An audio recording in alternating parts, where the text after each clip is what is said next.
GTO great teacher Onizuka के 4th episode में दिखाता है कि ओनिजुका जिस क्लास का होमरूम टीचर बनता है उस क्लास के बच्चे ओनिजुका का फोटो खींचकर एक सेक्सुअल चार्ज फोटो का कैरेक्टर का फेस ओनिजुका के फेस के साथ बदल देते हैं और उस फोटो को स्कूल के मेन नोटिस बोर्ड में लगा देते हैं, जहां पर ही सारे टीचर और स्टूडेंट की नज़र पड़ जाती है।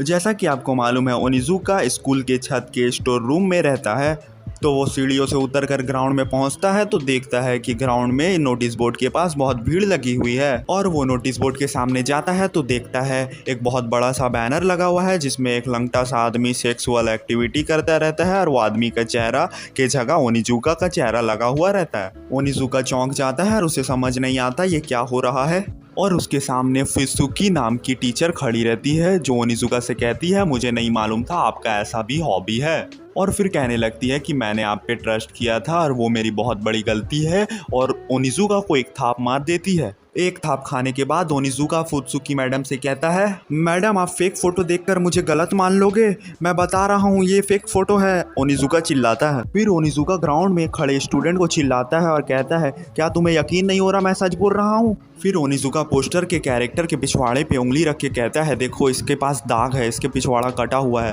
और मैं तुम्हें अपना दिखाता हूँ, मेरा में कोई दाग नहीं है, तब तो तुम लोग मान लोगे ना। फिर ओनिजुका अपना पैंट खोलकर सबको दिखाने लग जाता है। दिखाते हुए ओनिजुका कहता है, देखा देखा मेरा में कोई दाग नहीं है, और लड़की लोग भागने लग जाती है और लड़का लोग हंसने लग जाता है, ग्राउंड में हिल्ला चिल्ली होने लग जाता है। फिर प्रिंसिपल मैडम कहती है, ओनिजुका बच्चों ने तुम्हें परेशान करना शुरू कर दिया है, तुम खुद को संभाल लेना। क्लास में मोराई और उसके दोस्त ओनिजुका के बारे में बोल बोलकर खूब हंसते रहते हैं। ओनिजुका एक टीचर को बताते रहता है कि मैं बता रहा हूँ वो पोस्टर फेक है।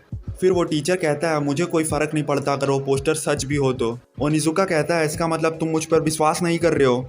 वो टीचर कहता है, हाँ तुमने बिल्कुल सही कहा, मुझे तुम पर विश्वास नहीं है, मुझे लग रहा है कि वो पोस्टर तुम्हारा ही है। वाइस प्रिंसिपल मायूसी के साथ बगल से गुजरते रहते हैं क्योंकि उनका नया कार पूरी तरीके से बर्बाद हो गया रहता है। योशिकावा नाम का एक लड़का सुसाइड करता रहता है जिसे ओनिजुका बचाता है। ओनिजुका योशिकावा दोनों वाइस प्रिंसिपल के कार के ऊपर गिर जाते हैं, दोनों बच जाते हैं लेकिन कार पूरी तरीके से डिमोलिश हो जाता है, जिसकी वजह से वाइस प्रिंसिपल ओनिजुका को अपने कार का कातिल मानता है। वाइस प्रिंसिपल ओनिजुका को मारने की कोशिश करता है लेकिन एक दूसरा सर वाइस प्रिंसिपल को रोक लेता है। ओनिजुका खुद सदमे में रहता है तो वो भागने की भी कोशिश नहीं करता।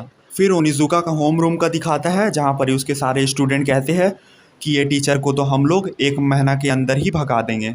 फिर ओनिजुका क्लास में आता है तो ब्लैक बोर्ड में वो देखता है कि एक और पोस्टर लगा हुआ है जिसमें ओनिजुका और वाइस प्रिंसिपल दोनों एक दूसरे का कलश पकड़ के खड़े होते हैं। ओनिजुका इस फोटो से लगने वाले सदमे को संभाल नहीं पाता है और पागल सा हरकत करने लग जाता है। वाइस प्रिंसिपल के साथ ऐसा कुछ करने के बारे में सोचकर ओनिजुका और ज़ोर ज़ोर से रोने लग जाता है। उसके क्लास के स्टूडेंट मोराई और उसके फ्रेंड हंसते हंसते कहते हैं कि ये टीचर कितना ज़्यादा नौटंकीबाज है। फिर ओनिजुका छत पर चल जाता है और कहता है ऐसा होना इम्पॉसिबल है। फिर ओनिजुका खुद को शांत करता है और कहता है कि मुझे जाके फुत्सुकी मैम को पहले समझाना पड़ेगा, और कहता है फुत्सुकी मैम का मुझे समझना बहुत ज़रूरी है मेरे लिए। फिर प्रिंसिपल फुत्सुकी मैडम को अपने अंदाज में बताती है कि जो तुमने पिक्चर में देखा है उसमें सच्चाई नहीं है। उतने में ही एक टीचर ओनिजुका और वाइस प्रिंसिपल का वैसा वाला फ़ोटो को वाइस प्रिंसिपल के पास ले जाकर दिखाता है, लेकिन वाइस प्रिंसिपल को वो फ़ोटो देखने के बाद भी उतना कुछ फ़र्क नहीं पड़ता। वो पहले से ही कार का गम में डूबा हुआ रहता है। दरअसल वाइस प्रिंसिपल अपने घर में कार के ज़रिए इज्जत पाना चाहता था। वाइस प्रिंसिपल की बेटी और बीवी दोनों ही उससे बहुत ही फ्रैंकली और इग्नोर करके बात करती थी, तो वाइस प्रिंसिपल को लगता था कि वो जब अपना नया कार ले लेगा तो शायद उसको फिर से इज्जत मिलने लगेगा। वो कार का एक ही दिन हुआ था और उसी दिन वो कार डिस्ट्रॉय हो जाता है। तो वाइस प्रिंसिपल कहता है, ओनिजुका मैं तुम्हें इस स्कूल से निकाल ही के चैन लूँगा। फिर ओनिजुका फुत्सुकी मैडम के पास एंजल का कॉस्ट्यूम पहनकर पहुँच जाता है और कहता है कि मैं चाहता हूँ कि तुम मेरी बात सुनो, ज़रा सा भी अगर तुम सुन लोगी तो मेरे लिए बहुत होगा। और कहने लगता है, क्या तुम्हें लगता है कि कोई एंजल वैसा काम कर सकता है? और कहता है, यकीन करो मेरा, वो फ़ोटो में मैं नहीं हूँ। फिर फुत्सुकी कहती है, आपका कुछ भी हॉबी है उस पर उंगली उठाने का मेरे पास कोई अधिकार नहीं है, मैंने गलती की थी, माफ़ करिएगा कहकर फुत्सुकी जाने लगती है। फिर ओनिजुका उदास हो जाता है और पीछे से उसके होम रूम के स्टूडेंट ओनिजुका को देखकर हंसते रहते हैं। चश्मा लगाया हुआ लड़का जिसका नाम काकुजी रहता है, यही लड़का ओनिजुका का फ़ोटो को एडिट करता है। फिर काकुजी कहता है कि नेक्स्ट प्लान को शुरू करने का वक्त आ गया है। कीकुची कंप्यूटर रूम में बैठकर ओनिजुका का एक और फ़ोटो एडिट करता रहता है उसके पीछे खड़े मोराई और उसके दोस्त काकुजी से कहते हैं सही में तुम जीनियस हो। मोराई पीला बाल वाला लड़का का नाम मोराई रहता है।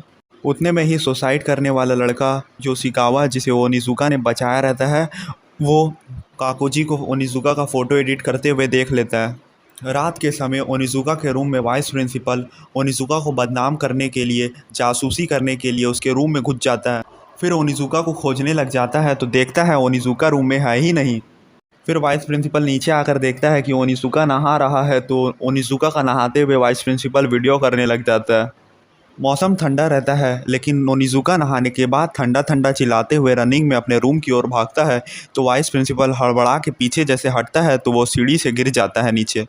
फिर नेक्स्ट मॉर्निंग सुबह ओनिजुका क्लास जाने के लिए ग्राउंड में उतरता है तो देखता है आज नोटिस बोर्ड में जो फ़ोटो लगा हुआ है वो रेड लाइट एरिया का फ़ोटो है जहां ओनिजुका किसी लेडी के साथ किसी रूम से निकलता रहता है। शुरुआत में ओनिजुका वो औरत का चेहरा देखकर खुश हो जाता है और फिर कहता है वो औरत कौन है, क्या कोई इसे जानता है। उतने में ही फुत्सुकी मैडम ओनिजुका को जोर से एक थाप मार कर रोते हुए चल जाती है। मुराई का दोस्त कहता है अब ये भी टीचर बाकी सारे टीचर की तरह शर्म से इस स्कूल से भागने वाला है।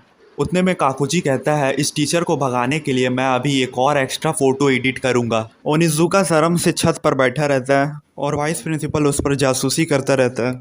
फिर दो टीचर फुत्सुकी मैडम से पूछता है मैडम क्या आपने ये फ़ोटो देखा। फुत्सुकी मैडम रिप्लाई देती है हाँ मैंने देखा है लेकिन और मैं देखना नहीं चाहूँगी। फिर वो टीचर बताता है मैडम इस स्कूल में इस तरह का मजाक कई बार हो चुका है लेकिन इस बार जिसने फ़ोटो एडिट किया है उसने बहुत कमाल का एडिट किया है। आप देखेंगे तो आपको कहीं पर भी समझ नहीं आएगा, सिर्फ फेस के पास थोड़ा फ़ोटो का डेंसिटी चेंज है। जिसने भी किया है प्रोफेशनली एडिटिंग किया है। छत में बैठकर ओनिजुका सोचता है कि शायद मुझ में कोई शैतान तो नहीं है जो मुझसे ये सब काम करा रहा है लेकिन मुझे मालूम नहीं चल रहा है। और ये सोचकर खूब हंसने लग जाता है, मुस्कुराने लग जाता है और खुद से कहता है कि मुझे ये सब फालतू चीज़ें सोचकर खुश नहीं होना चाहिए अभी। फिर योशिकावा आके कहता है ओनिजुका सर आप पे कोई शैतान वैतान हावी नहीं है, हमारे क्लास के लड़कों ने आपसे बदमाशी की है। ओनिजुका चौंक जाता है। फिर योशिकावा बताता है कि सर जो पहला वाला फ़ोटो एडिट किया गया था ना वो मैगज़ीन से उठाया गया था। फिर योशिकावा उस लड़के का नाम लेने जाता है जिसने ओनिजुका का फ़ोटो एडिट किया रहता है तो ओनिजुका कहता है कि मैं खुद खोजना चाहता हूँ जिसने ऐसा किया है, मैं उन्हें अपने तरीके से सबक सिखाऊंगा। योशिकावा तुम इसकी चिंता मत करो कहते हुए ओनिजुका निकलने लगता है। छत के गेट के पास ओनिजुका से फ्युत्सुकी मैडम मिलती है। फ्युत्सुकी मैडम ओनिजुका से माफ़ी मांगने लगती है और कहती है माफ़ करना मैंने आपको थप्पड़ भी मारा, मैंने आप पर विश्वास नहीं किया, प्लीज़ माफ़ कर दो। ओनिजुका खुश हो जाता है और सोचता है कि इसका मतलब फुत्सुकी मुझे पसंद करती है। फिर ओनिजुका फुत्सुकी से कहता है कि तुमने मुझे समझ लिया, मेरे लिए उतना काफ़ी है। फिर फुत्सुकी ओनिजुका को डिनर का दावत देती है। ओनिजुका दावत को एक्सेप्ट कर लेता है और फिर जाने लगता है, कहता है कि मुझे कुछ काम करना है।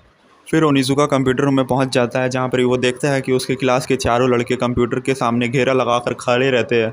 फिर मोराई किकुची से कहता है कि इस फ़ोटो को जैसे ही इंटरनेट में डालेंगे ओनिजुका इस स्कूल से हमेशा के लिए बाहर। फिर ओनिजुका पीछे से आ जाता है और कहता है एक्सक्यूज़ मी थोड़ा सा मुझे भी देखने दीजिए। फिर मोराई किकुची और दोनों लड़के चारों चौंक जाते हैं। फिर ओनिजुका किकुची को पकड़ता है और बाहर लेके जाने लगता है। फिर मोराई पूछता है कहाँ लेकर जा रहे हो किकुची को, तो ओनिजुका रिप्लाई देता है अगर तुमने फॉलो किया तो मैं तुम्हें जान से मार दूंगा। और फिर ओनिजुका कहता है कि मुझे किकुची को उसके काम का पेमेंट देना है। और फिर किकुची ओनिजुका से कहने लगता है अगर तुमने मुझे मारा तो स्कूल से तुम्हें निकाल दिया जाएगा। फिर ओनिजुका किकुची के सामने आता है और कहता है तुम्हें मेरा एक काम करना पड़ेगा। और फिर ओनिजुका अपने जेब से लड़कियों की खूब सारी मैगज़ीन निकालता है और कहता है देखो मेरे पास ये 4 फ़ोटो है, मुझे इस लड़की का सर, ये लड़की का पाँव, ये लड़की का कमर, ये सब एक फ़ोटो में चाहिए। और कहता है तुम समझ गए हो ना कौन से फ़ोटो से क्या लेना है, और मैं तुम्हें 2000 रुपया दूंगा तुम काम अच्छा करे तो। अगर काम मुझे ज़्यादा पसंद आया तो मेरे पास बढ़िया क्वालिटी वाला वीडियो कैसेट सब भी पड़ा हुआ है जो मैं तुम्हें फ्री में दे दूँगा। किकुची से कहता है कि मुझे तुम डिसअपॉइंट मत करना और मैं तुम्हें ज़्यादा से ज़्यादा 1 हफ्ते का समय दे सकता हूँ। ओके बाय कहकर फिर ओनिजुका जाने लगता है। किकुची चौंकते हुए कहता है कि सही में ये टीचर कुछ और ही है। जीटीओ की पूरी सीरीज़ को हिंदी में एक्सप्लेनिंग टाइप देखने के लिए सब्सक्राइब कर लीजिए।